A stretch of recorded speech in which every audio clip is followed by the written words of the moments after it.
Hey everyone, this is Bergman, founder and CEO of IRA Financial.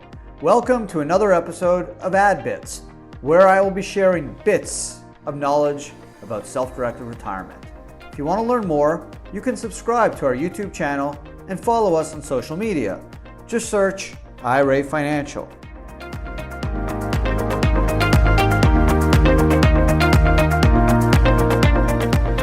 Hey everyone, and welcome to another episode of Ad Bits. Today, I'm going to talk about how to protect your self-directed IRA from fraud. So this is a serious topic, and this is actually a topic that bothers me, more so than prohibited transactions. Why? Because in my 12 years or so in the self-directed IRA industry, my 20 plus years of being a tax attorney, this is the stuff that just bothers me the most. Yeah, people make mistakes when it comes to prohibited transactions. They don't understand all the rules. There's some confusion about whether you can partner with yourself and buy real estate. But when it comes to fraud, this just is really the most difficult pill to swallow. And unfortunately, in my 12 plus years in this industry, I've seen my share way more than I would wish to see a fraud. And I think I've developed a set of, or a checklist of factors, if you're an IRA investor, to consider before making an investment. Okay? And thankfully, fraud is a very small percentage of all transactions. But in fact, they tend to occur in one or two types of transactions with most frequency. The first is hard money loans. Okay? Hard money loans, someone comes to you and says, hey, invest $50,000 and I'll guarantee you a 10% rate of return or a 15% rate of return. So you send them $50,000 and they start sending you payments. And after a while, the payments don't arrive. You call the individual. They have all kinds of excuses why the money's not coming. And then after some time, you realize that you've just invested in a Ponzi scheme. So how do you protect yourself? Number one, do your diligence, okay? I've never seen fraud when you are the promoter of your own investment. If you're buying the house and you're in charge of the transaction, you found the house, you're not trusting a third party, you're not going to have fraud. Okay, so that's the first essential checklist is try to be in control of the investment. Try to be in control of the process of the cash and of the diligence. When you are in control, when you're the one that found the house and bought it, when you're in charge of making sure the deed gets transferred, you're not going to have fraud. Fraud occurs when there's a promoter, when there's an individual or set of individuals or a company that is soliciting your money to invest. In those cases, especially when they're hard money loans, watch out. Okay, do your diligence. Research the individual, research the company. They've only been in business 6 months or a year. There's no track record. Beware. If things sound too good, we're in a low interest environment. If someone's offering you 10% guaranteed, 15% guaranteed, beware. Now, yes, there are hard money loan funds that will give you 8, 10, 12% returns, but hopefully they're run by credible individuals, a firm with a good track record, or potentially even a company that has filed paperwork with the SEC. So ask questions. There's nothing worse than hearing stories of people that invested their hard-earned money into a transaction and there's fraud. And I've seen crazy, crazy stuff. Whether it's a promoter that essentially sold the same house 20 different times, and at closing, you would come to the closing and you would give the person the money, and he'd say, oh, Adam, don't worry, I'm going to mail you the deed in a day. Don't worry. And then you call him up a few days later, hey, Joe, where's the deed? Yeah, it's coming. It's just my lawyer's been tied up. It's coming next week. And before you know it, you get your first payment, and you kind of forget about the deed. Who cares about the deed? The money's flowing. And 8 months later, it just stops. And it turns out this guy died and he left a trail of horror, of literally 50 plus people that lost 100,000 plus. So if you are investing with an individual or a firm, do your research. That's potentially where the fraud occurs. Hard money loans is probably 60+% of the frauds I've heard come in the hard money loan industry or environment. So be careful. Okay, number 2 is real estate promoters. When they're promoting investments, beware. Okay, if you're not in charge of the diligence, you're a limited partner, and this is not a well-known fund. It's not filed paperwork with the SEC. It's an individual who doesn't have the credentials. Be careful. Okay, I'm not saying that individual is going to rip you off, but in my experience, those are the instances where it happens, where you're dealing with a small type of company where there's 1 or 2 principals and they don't have a track record, they're not regulated, they have nothing filed with the SEC in terms of any type of solicitation or subscription, because essentially when you're investing in a real estate fund or a set of loans, it's potentially can be defined as a security that's subject to SEC filing. Now, there may be a exemption depending on how much they're raising, but these are the questions you should ask. Beware when people are guaranteeing you returns.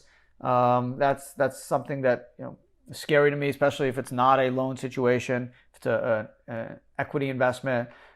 Just be careful. Make sure you're dealing with reputable companies, reputable individuals, and try to do it yourself. You're not going to encounter fraud when you're in charge of the transaction. When you find the house, it's your investment, it's your strategy, you're not going to be dealing with fraud. Okay, so that's the main thing. The only other area that I see some fraud is foreign investments. If you're buying something in a different country, beware, especially if you don't have family in that country or you're not from that country and you're not going to be spending a lot of time in that country, especially if it's a new development and hasn't been built yet. Beware. The court system in a lot of third world countries are not United States. Okay, if you have a claim, if someone has potentially defrauded you, you're not going to get your money back. Okay, it's just the way it is. The court systems are not as I would say in depth and not so much legitimate, but it's difficult to get your money back as a foreigner in a foreign court system. It's going to cost a lot of money, and you're going to have some difficulty retrieving the money, especially if the individual is not a citizen of that country. It's someone who's maybe from Mexico that built something in the Dominican Republic, and you sent the money to Mexico, and the property was in the Dominican Republic, and it's a mess. I've seen it. It's difficult. Now, I have a lot of clients that did really, really well with foreign real estate, so I'm not saying it's not a good option. I'm just saying be careful. If you find the house yourself in Mexico or in Cancun and you know the area and it's built and you're going to rent it out and you know the market, okay. But if you're just kind of investing, closing your eyes because someone said this area of the Dominican or Costa Rica or Honduras or Guatemala is the next big thing, be careful. Okay. All in all, self-directed investing is safe. Gives you the ability to pretty much do anything except life insurance, collectibles, and self-dealing transactions like buying a house and living in it. So there's lots of different types of things you can do. Some really cool stuff, some risky stuff, and some potentially dangerous stuff when it comes to the risk of fraud. So be careful, do your research, ask questions. If things seem too good, walk away. If things seem just a little off, like I served as an expert witness for a company that got sued because some of their clients invested in Turkish bonds. Okay, number one, if you're investing in Turkish bonds, you better know something about the Turkish financial marketplace, and it's risky. Okay, you're not buying U.S. bonds, you're buying Turkish bonds from someone that wasn't even regulated. So I'm not saying you deserve to lose your money, but right away, you need to think, hey, this is pretty risky stuff. Yeah, it could be a good deal, but is the risk worth the reward? I'm only getting 10-15% return. Okay, it's good stuff, but there's a good chance I'm going to lose my money because I'm investing in a unstable country's treasury. It's just risky. So be careful.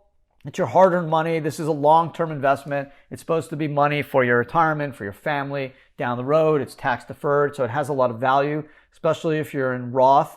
Just be careful, okay? Ponzi schemes generally fall in the hard money loan and the real estate world. So if you're investing in real estate funds, do your research. Make sure you know who the principals are.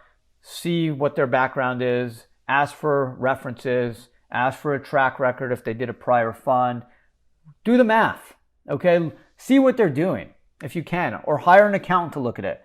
If they promise they're giving you 15% returns, but the numbers just don't work based off what the rent will be charged on the property and what the development costs and rehab costs could be. If things just sound off and just don't make any sense, they probably don't. Okay, so that's kind of all I want to say. I don't want to scare people away from investing in alternative assets. I believe in the ability to diversify. I believe in the ability to control what you invest in. The IRS has given all of us the ability to self-direct. It's in the tax code under 4975. They only list a few things you can't do.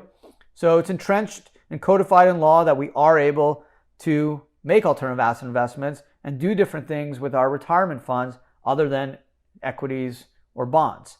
But it's incumbent on us to be smart, to be aware that there are bad actors out there, and that yes, there is a risk of fraud whether you use IRAs or personal money. The reason some of these Ponzi schemers target IRAs is because there's lots of money out there. There's over $32 trillion of IRA money as of 2021. Okay, so there's lots of money out there to grab. And unfortunately, some people feel, well, it's my IRA. I can't touch it anyways. I'm 42. I can't touch it for another 18 years without tax. So I might as well just go for it and invest in this new development in Honduras. Okay, that may be fine, and that could turn out to be a great investment. But be cautious. Do your research. Make sure it's worth the risk, and make sure the reward satisfies that risk dilemma. So again, be careful. It's your hard-earned money. There's nothing worse on my end when I hear of a client that just basically just lost everything they worked hard for because they made a stupid investment. And most of the times I hear, hey Adam, I knew I shouldn't have done it. It just seemed off. The guy was a fast talker, just seemed too good to be true, and I just got kind of snookered into it. Just take a deep breath. Don't agree to anything. Talk to an accountant. Talk to a lawyer. Talk to a professional. Talk to a family friend. Get someone else's opinion. Hey, take a look at the paperwork. Does this seem right? Seem off? Too good to be true? And it's worth spending a little bit of money up front with a professional to help you navigate some of the paperwork and also just give you their opinion whether this investment seems to make sense. So there you have it. Again, thanks for subscribing. Thanks for listening. Thanks for watching. Appreciate all the support. Give us a like. It's a weekly podcast. You should also check out Ad Mail and also, of course, Adam Talks to give you a tax attorney's alternative take in various investment, retirement, and tax subjects. Have a great week. Stay safe, and I'll talk to everyone again soon.